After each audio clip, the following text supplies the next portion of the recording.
What's up, Nightwalkers? Today I've got the Meyers KIJI.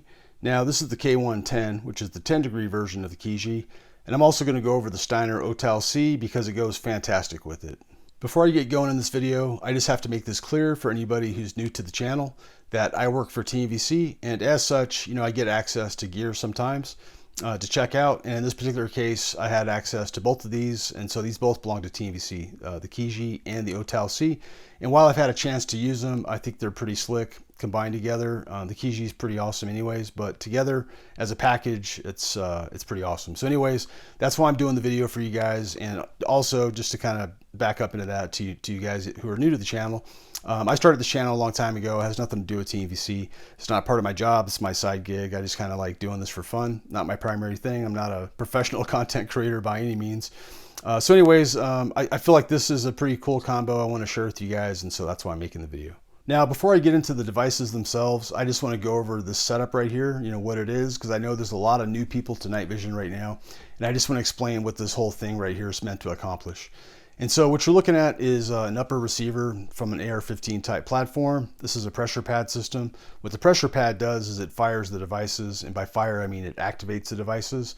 And then this particular pressure pad, it's made by Unity Tactical. It's called the TAP-Sync, and this is the variant 4 of the TAP-Sync. There's different TAP-Syncs, or I should say TAPs out there. The TAP-Sync, there's 4 variants. All the variants, all that means basically is what the buttons do, what device they fire, and then what they do in terms of which ones fire together, which one fires by itself. With the variant 4, this is a laser only, and then a light and laser type of a setup. And by light and laser, that would refer to the light being the Meyers KIJI, and then the laser, of course, being the OTAL-C. The purpose of this setup is to have the ability, without having a dedicated laser device, something like a Meyers Mall, or a ATAL-C, made by L3 Harris, or a Steiner, D-Ball A3, something like that. Those devices are integrated to where the pointer and the illuminator is inside the same device. And so obviously that's the route most people go, but a lot of people, they start off with just an infrared pointer, and then at some point they realize they need some type of an illuminator, and that's when they start shopping around. And then right now with the new Meyers KIJI, it's a great accessory add-on for an illuminator to go with the OTAL-C. And so that's what you're looking at right here, basically, is a way to fire both of these IR devices together at the same time with one pressure pad, and not having to basically, turn this one on and then hit this button on this one, that type of a thing. Starting with the OTAL-C, this is a fantastic little laser. This thing's great. I mean, it doesn't take up much space. It's fairly affordable when it comes to night vision devices. It uses a single AA battery, cheap and easy to get power source for your battery, easy to change out with the battery cap right here in the front. Windage elevation adjustments here on the side, throw lever mount to easily take it off and on your gun. That can be really useful. So, if you're sharing the laser across multiple weapons that you have, you can just easily take it off and just switch it between them. Obviously, you're gonna have to zero it if you do that. And keep that in mind, of course. And then here's your power switch here. So your selector knob is very clearly marked here for off, remote momentary, and then on. And so what this basically means, remote momentary means this is going to work with the remote pressure pad. Now these come with the remote pressure pad. It's just a single pad. It's not a dual pad like this one. It's just meant to fire the laser. And so if you got it plugged in and pushed in all the way, and you have it on here, when you push the button, it's going to turn on the laser, and you let go, it's going to come off. It doesn't stay on permanently, by double tapping or nothing like that. If you want it to stay on, you just got to move it to on, and in the on position, the laser is going to stay on full time until you take it off of the on position. And then going back to the front of the thing, so what's pretty cool about the OTAL-C is you got this cap on the front, and so this is actually a neutral density filter. And what this thing does, and so with the cap off of it, and when you activate the laser, your IR pointer is going to come out. It's going to be at the full civilian legal strength, and it's still a great pointer. It's going to go as far as you need it to shoot. However, if you don't have something like the KIJI to go with it, you're going to get some blooming. And blooming just means, when the pointer hits something, certain targets reflect more than others. Some absorb IR energy. It just depends on what you're lighting up with the laser. And then also depends how dark it is outside. The darker it is, the more noticeable the blooming is going to be, and then the more noticeable the halo effect, from your night vision tube. Just different halo values, things like that could make it even look bigger. And so by putting the neutral density filter on top of it, that's going to reduce that significantly, and you're going to get a really nice, precise, clean dot, appearance from it. And so yeah, that's pretty much it with the OTAL-C. Moving on to the KIJI. Now this thing is pretty awesome, you know, and I mean, there's a lot of illuminators out there. What makes this one special is that it's truly a laser-based illuminator, and it has a programming capability to it, and it shares you know, common Surefire component parts with it. And so the reason I say that this is a huge advantage because it's laser-based, I'll just show you right here. So the output of the red glow, you know, all these IR devices, whether they're, you know, laser-based or LED, they're going to have some red glow to them. The red glow from the KIJI is significantly less than the red glow from this thing right here, which is a Surefire M600V vampire light. And so the red glow is significantly worse with this one. And that could be a concern, you know, if you're using it for self-defense purposes, things like that, because you obviously don't want bad guys to see your red glow.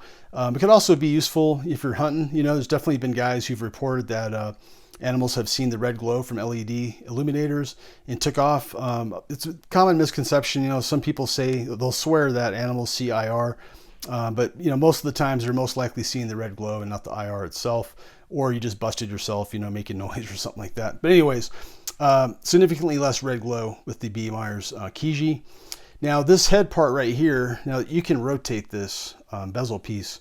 And the reason for that is you see this half circle right there. So what that does is it basically either exposes or covers your indicator light to tell you that it's turned on. And so from a tactical perspective, you know, you don't want somebody to maybe potentially see it. You can just cover it.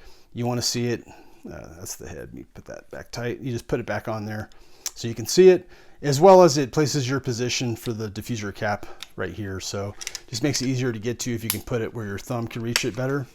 And so that's the purpose for that part. Rotating, this thing can be replaced, the diffuser cap, and just has these pretty slick little rubber things. You just slip them out of these screws right there. And then if you were to damage this head, you could actually remove it. I'm not going to go into tons of detail. B. Meyers actually has a great video they just recently put out on the KIJIs where they actually disassemble the whole thing and they go over it in a lot more detail. Highly recommend going on the B. Meyers channel and watching that video if you want to see more details on the KIJIs. So anyways, going back into this thing real quick is now it does come with these lugs right here. They're the same Surefire lugs that you would use basically to put on any light mount. In this case, I'm using a Haley mount just because I want to put it up higher like that versus having it down here at 9 o'clock. But otherwise, yeah, just any light mount that has the lugs on it, you're good to go. Another thing that you could do is you could replace the actual body right here and just put it on a Surefire body. So if you have like an M340 vampire light or something like that, you could basically just take the head off.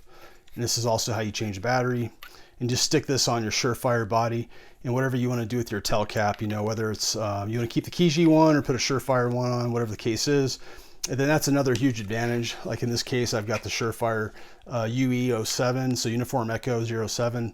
It's just a plug, you know, and then this is the Unity Tactical plug itself that's going into the tail cap. The diffuser cap is pretty slick. However, I honestly just don't find a need for it, you know, because the 10 degree KIJI is pretty awesome. It gives you really, really wide flood, you know, which I think is fantastic. When you put the cap on it, it's going to give you 40 degrees, and it's also going to, you know, lower the output brightness to a certain degree.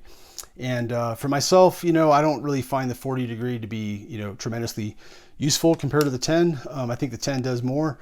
And instead of lowering my brightness by doing that, I would rather just do the 3 press and hold.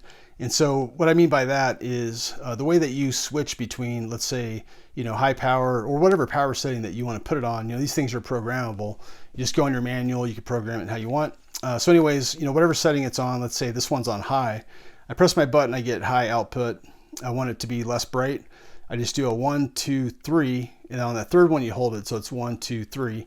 It's going to change the modes and put it in a low power output, which to me does the same thing as that, with the benefit of I don't have to reach up here and do that. So if I want to go back up, just 1, 2, 3 again, goes back up to full power, and then I'm a happy camper right there if I need it. To wrap up the video, I really like the KIJI a lot. You know, the K1-10, the 10 degree version is fantastic for this type of setup that I'm using it for, which this whole setup right here is my pest, you know, setup. This is what I use to go after field mice, kangaroo mice, all that kind of stuff that are just driving me crazy sometimes on the property. And so having that wide, you know, flood like you saw from the videos, you know, for me is is huge compared to having, you know, more of a hotspot. I don't need a hotspot. I'm not shooting far. If you are shooting far, then definitely get the 3. You know, the 10 is not going to give you that hotspot that you're looking for to get out really far. Far range. So if you're looking for close range, go for the 10. And yeah, it's just a great setup, you know, especially for certain applications. You know, I think this would be a fantastic helmet light because of the flood, and then the different programmable settings on it. The low power would be really good for, you know, checking, you know, maybe confined areas and stuff, where you don't want to have a whole lot of IR kind of shining back on you. And as a helmet light, depending on your application, you know, most people are using LED lights on their helmets. Going with something like this, like you saw the glow difference between them, you know, this is going to give you a significant advantage to where, you know, depending on your application, you know, if you're searching for people, you don't want them seeing anything from you if possible. So having less red glow is going to be the ticket to that, for you to be more successful and come home safely. So anyways, I hope you guys enjoyed the video, and thanks for watching.